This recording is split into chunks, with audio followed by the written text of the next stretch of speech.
Hãy tưởng tượng bạn thức dậy ở một đất nước mà có hàng triệu chiếc xe máy chạy trên đường vội vã chen nhau qua từng ngã tư cùng với tiếng còi xe inh ỏi và rất nhiều bụi. Đó chính là Việt Nam của 10 năm về trước, nơi mà chiếc xe 4 bánh còn là giấc mơ xa xỉ của hầu hết tất cả mọi người. Rồi bỗng một ngày xuất hiện một chiếc xe sedan hạng sang cỡ lớn với đèn LED hình chữ V vô cùng ấn tượng. Đó chính là VinFast Lux A, chiếc sedan thương mại thực sự đầu tiên của Việt Nam sau năm 1975. Cái tên Lux nghe như một lời tuyên bố về sự sang trọng, đẳng cấp, nhưng điều thú vị nằm ở chỗ hành trình của chiếc xe này lại cực kỳ ngắn. Chỉ vài năm sau khi nó ra mắt thì VinFast Lux A cùng với VinFast Lux SA và Fadil đã bị khai tử, chỉ xuất hiện trong khoảnh khắc rồi biến mất. Vậy Lux A có thực sự là một chiếc xe ngon để cầm lái hàng ngày hay chỉ là một trò đùa trong lịch sử của ngành ô tô Việt Nam? Năm 2017, giữa lúc thị trường ô tô Việt Nam vẫn còn phụ thuộc gần như hoàn toàn vào xe nhập khẩu và xe lắp ráp từ các thương hiệu nước ngoài, tỷ phú Phạm Nhật Vượng bất ngờ tuyên bố một kế hoạch nghe như chuyện điên rồ. Việt Nam phải có một hãng ô tô của riêng mình. Người ta thì bán tín bán nghi vì từ trước đến nay Việt Nam chưa từng sản xuất một chiếc sedan thương mại nào đúng nghĩa. Điều thú vị là ở thời điểm ấy, cả thế giới vừa trải qua cơn sốt Fast and Furious 8, bộ phim ra mắt vào tháng 4 năm 2017 với cảnh siêu xe cháy nổ, tàu ngầm truy đuổi trên băng tuyết. Khi mọi người vẫn còn đang tiêu hóa chưa xong dàn siêu xe điên rồ của Hollywood thì chỉ 2 tháng sau, VinFast được công bố và nó nghe cũng khá ngộ, như thể bước ra từ vũ trụ Fast and Furious vậy. What the fuck? Đã thế chữ Fast trong logo nó còn giống nhau chứ. Nhưng khác với phim thì ở Việt Nam đây không phải là CGI và là tham vọng thực sự làm ô tô để bán cho người Việt Nam và thậm chí còn hướng đến việc xuất khẩu. Oh my god! Wow! Chỉ trong vòng 21 tháng, một nhà máy hiện đại khổng lồ đã mọc lên ở Hải Phòng. Thời gian trước khi tôi nghỉ hẳn công việc xây dựng thì cũng có tham gia một chút vào dự án này nên cũng biết khá cụ thể về tốc độ xây dựng kinh hoàng. Đến tháng 10 năm 2018 tại Paris Motor Show, nơi Ferrari, Mercedes và Porsche tung ra những siêu phẩm của mình thì VinFast bất ngờ xuất hiện với 2 mẫu xe Lux A Sedan và Lux SA SUV. Đây không phải là những chiếc xe mô hình bằng nhựa bóng loáng để trưng bày mà là xe thật. Thế giới bất ngờ, báo chí quốc tế ngạc nhiên, còn người Việt Nam thì vừa tự hào vừa dè chừng. Liệu có ổn không hay chỉ là sự khoe mẽ? Việt Nam còn không làm được cái ốc vít thì làm sao mà làm được xe hơi?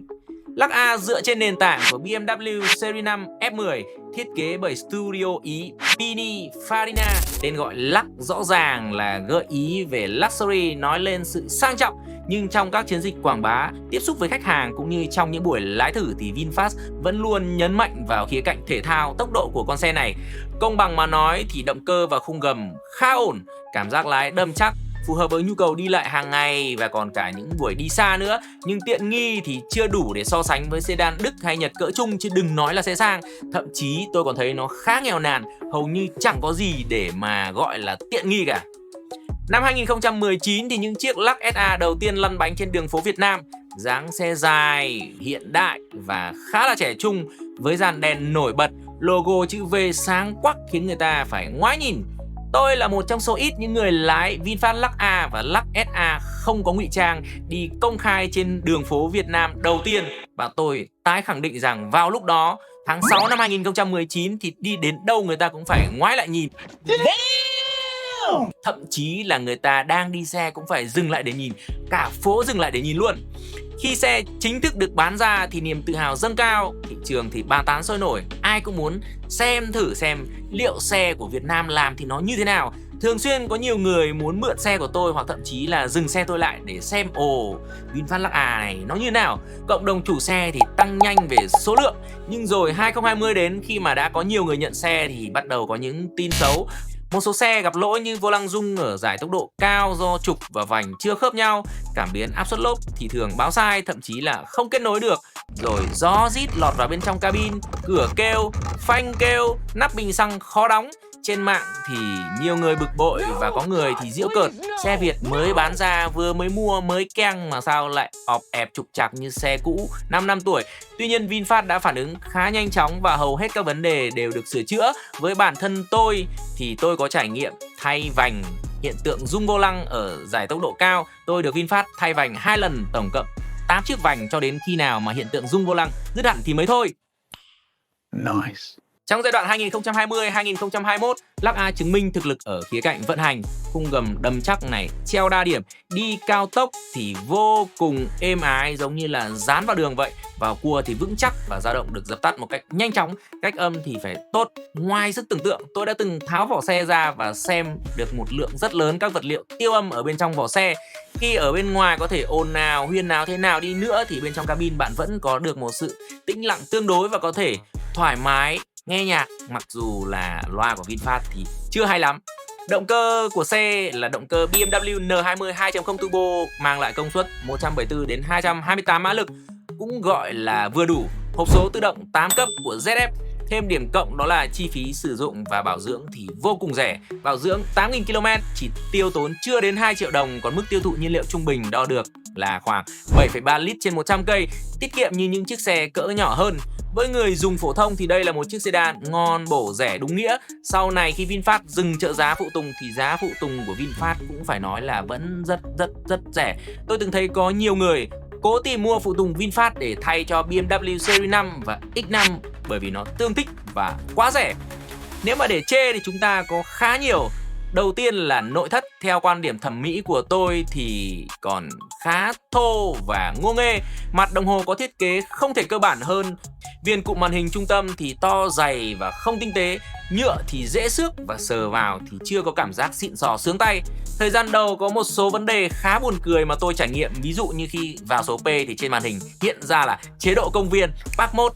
Hiểu kiểu gì? Bản đồ theo xe thì không thể tự update bởi người dùng, và việc tìm kiếm địa chỉ bằng tiếng Việt trên bản đồ này phải nói là cực hình. Đặc biệt thì VinFast Lux A và Lux SA có tiếng kêu của bơm dầu trợ lực lái đặc trưng là tiếng e rất to.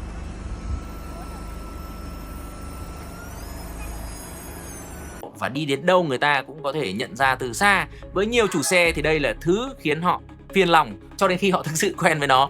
Camera 360 có chất lượng phải nói là cực kỳ kém so với một chiếc xe tự cho mình là đẳng cấp sang trọng.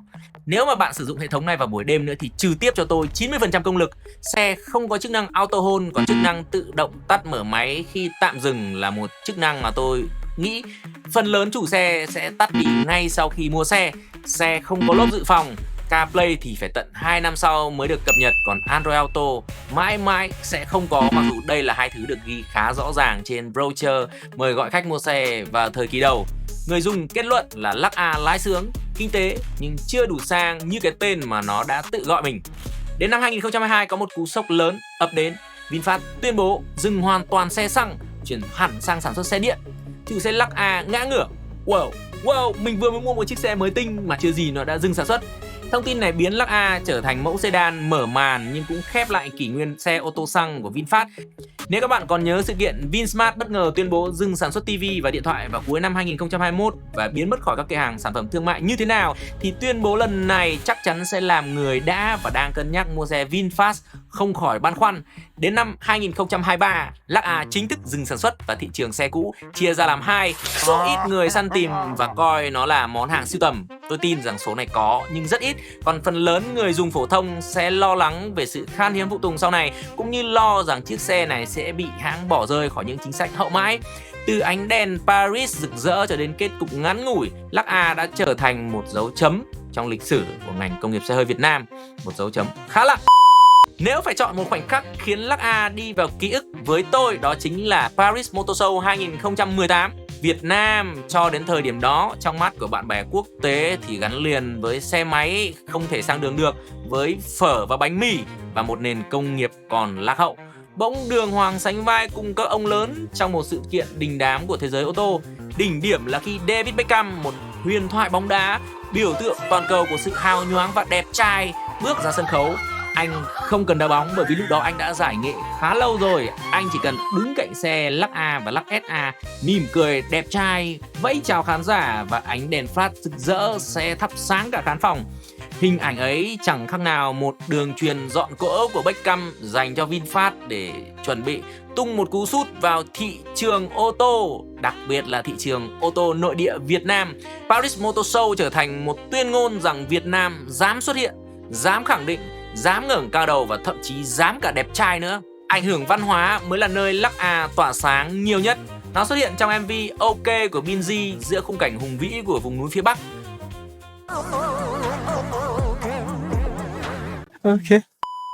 Trong MV Nước Mắt Em Lao Bằng Tình Yêu Mới của nhóm nhạc nọ và Tóc Tiên, Lắc A vào vai xe của người con thiếu gia nổi loạn và muốn tìm đến tình yêu của mình, còn Lắc SA trở thành xe của ông bố tổng tài tài phiệt và gia trưởng. Hai chiếc xe biến thành đạo cụ kể chuyện, đại diện cho hai thế hệ đối nghịch, bốc đồng, trẻ trung và quyền lực trưởng thành. Gió khe bên tai kể chuyện cũ trên phố quen, với kỷ niệm ngày xưa nay vẫn được nhớ. Wait a minute. Who are you? Đây anh em có thể thấy tôi đứng rap ở phía trước chiếc Lắc A màu đỏ này. Đây chính là chiếc xe mà tôi đã lái công khai ngoài đường phố Sài Gòn tháng 6 năm 2019. Bên cạnh đó còn có rất nhiều chiến dịch tuyên truyền do VinFast đầu tư, có thể kể đến như Vì Một Việt Nam của Ramastic và Tour Liver cùng với Subin Hoàng Sơn. Nó càng củng cố hình ảnh một chiếc xe Việt như một niềm tự hào dân tộc. Bên cạnh đó thì chiếc xe này cũng xuất hiện trong nhiều bộ phim truyền hình. Chúng ta có thể kể đến phim Hương Vị Tình Thân. VinFast đã đưa Lắc A và Lắc SA lại gần với khán giả đại chúng, từ trẻ nhỏ cho đến bà nội trợ. Và cứ thế Lắc A không có thành tích nào trên đường đua, không quá nổi bật về tốc độ, nhưng nó trở thành một phần của văn hóa đại chúng một cách nhanh chóng. Và còn rất nhiều MV, rất nhiều phim ảnh có sự xuất hiện của bộ đôi Lắc này. Tôi thậm chí là không thể nhớ hết. Còn với cá nhân tôi thì câu chuyện Lắc A gắn liền với những cảm xúc. Trước đó tôi đã từng đi Hyundai Accent, BMW 218i và Mazda 3. Chúng đều ổn nhưng chẳng chiếc xe nào có thể mang lại cho tôi những cảm xúc như VinFast Lắc A khi lần đầu tiên tôi nhìn thấy. Còn nhớ đó là một mẩu quảng cáo trên Facebook chỉ thể hiện phần đèn xe phía sau, đó chính là đèn LED chữ V màu trắng kéo dài giống như một cánh chim vậy. Đến lần thứ hai nhìn thấy chiếc xe này, đó là sự kiện ra mắt xe ở công viên Thống Nhất, và đó chính là lúc tôi xuống tiền đặt cọc chiếc xe. Phải nói là lúc đó tôi còn không được lại gần chiếc xe để nhìn thấy nội thất bên trong. Gần 1 năm sau tôi mới được ký hợp đồng mua bán, và gần 1 năm nữa thì tôi mới chính thức nhận xe. Nói một cách khác thì tôi đã mua một chiếc xe hoàn toàn trên giấy trước khi biết được nó thực sự như thế nào và chạy như thế nào. Đó là một cảm giác bồng bột kiểu của tuổi trẻ.